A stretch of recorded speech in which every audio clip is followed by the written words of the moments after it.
Hello everyone and welcome back to my channel. I'm super excited for this video today because I feel like it's going to be really relevant for what's going on right now, and it's going to give you an opportunity to definitely take advantage of this time.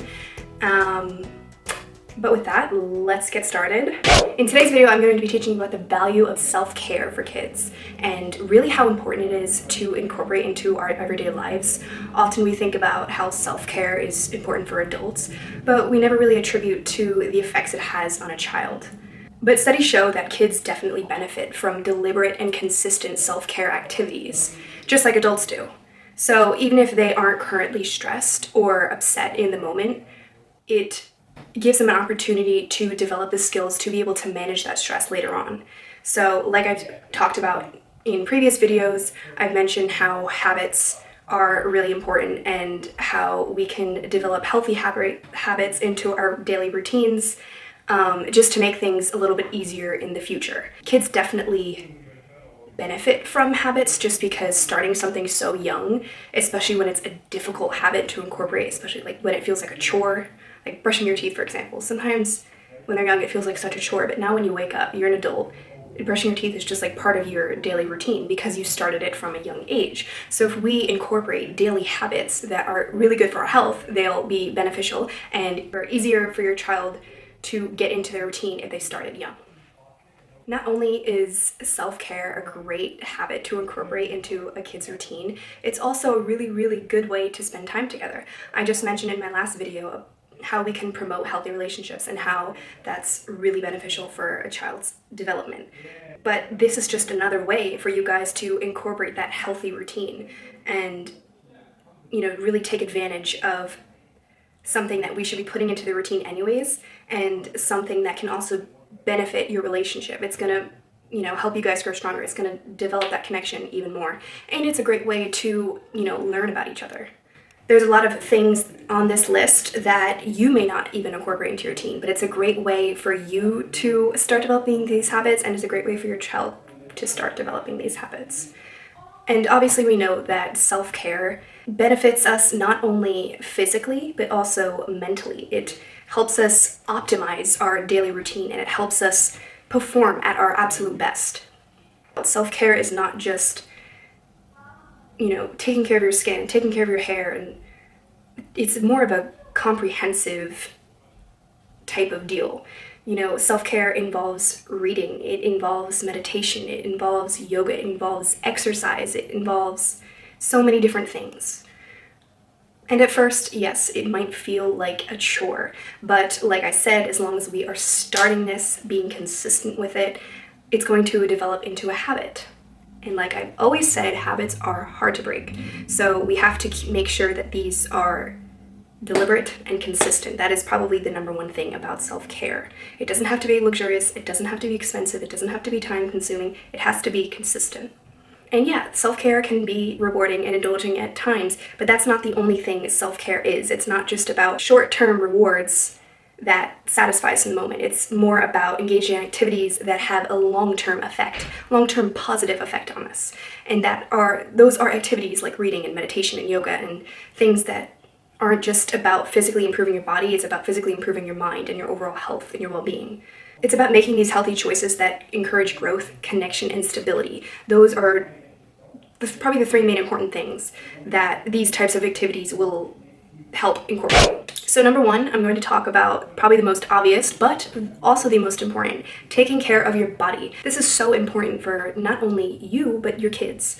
I think it's pretty obvious that the majority of Americans suffer from obesity, and a lot of that has to do with, advertising fast food and things that are easy to make and quick, and not only, it's something that we have developed into our team to make life easier, right? But it's not always about easier that's going to be healthier. But our physical health is very important. It's about being conscious of the things we are doing to our body. So aside from food, it's also being active, exercise. And as adults, we think of exercise as primarily a chore. And the reason for that being is because when we were kids, we weren't taught about how important your daily physical activities are for your health. We didn't make that message clear, or our parents didn't make that message clear. So now we think of exercise as something to do so that we don't gain that extra weight, right? And we also think of it as something to do when we have to gain that extra weight. It's mentally taxing and physically taxing because we've gotten to that point where we've overdone it, and now we need to fix it. So instead of getting to that fixing mentality, why don't we develop these habits so that we don't have to fix? We are incorporating those good, healthy habits at a young age for our children so that they don't think of physical activity as a chore. It just becomes a part of their lifestyle, a part of their well-being, and something that they know they have to do in order to be healthy and maintain that healthy mentality. And it's a great way to spend time together. Exercise can be done in so many different ways, whether that being walking or playing outside together, kicking around the soccer ball, playing basketball if you have those things around the house. And it's a great way to spend now that everyone's inside.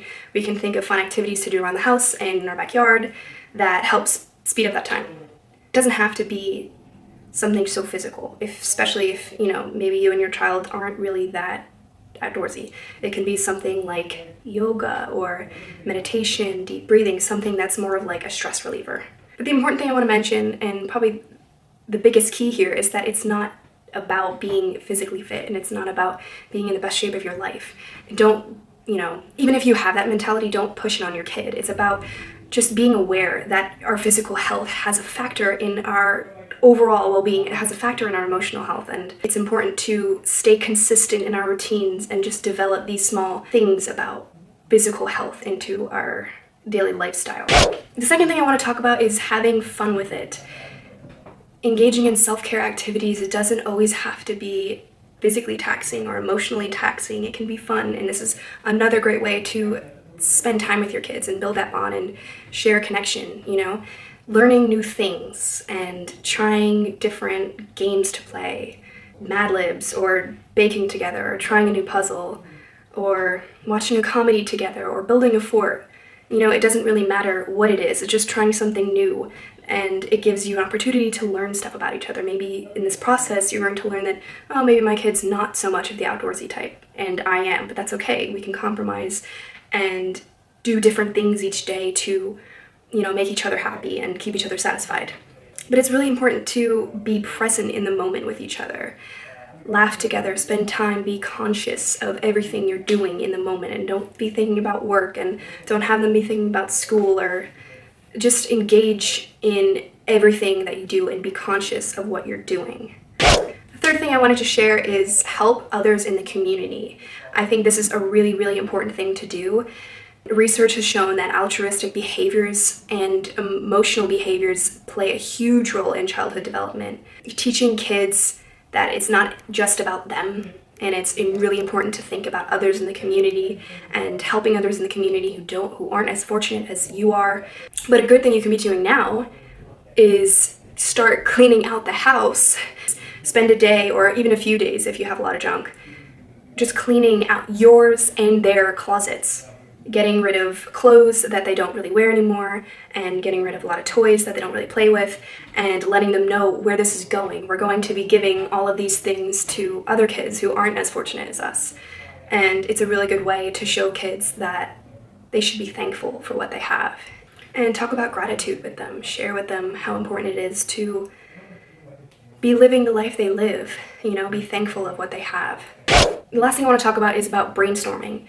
And I think this is really important, especially now, because you guys are probably bored out of your mind. I'm sure there's a lot of kids and parents who have almost ceased all of the activities they can possibly think of. But spend a day brainstorming of new activities that you guys can include. Include your favorites, include their favorites, something that you both would want to try out. But it's all about trial and error. There's going to be a lot of things that you guys try that none of you like, and that's okay. Just knowing that you've tried it and you've made the effort. But like I said, it's really, really important to stay consistent about these self-care activities. And, it's not about overindulging or spending too much time than you need. It's small adjustments in your daily routine that can have a huge impact.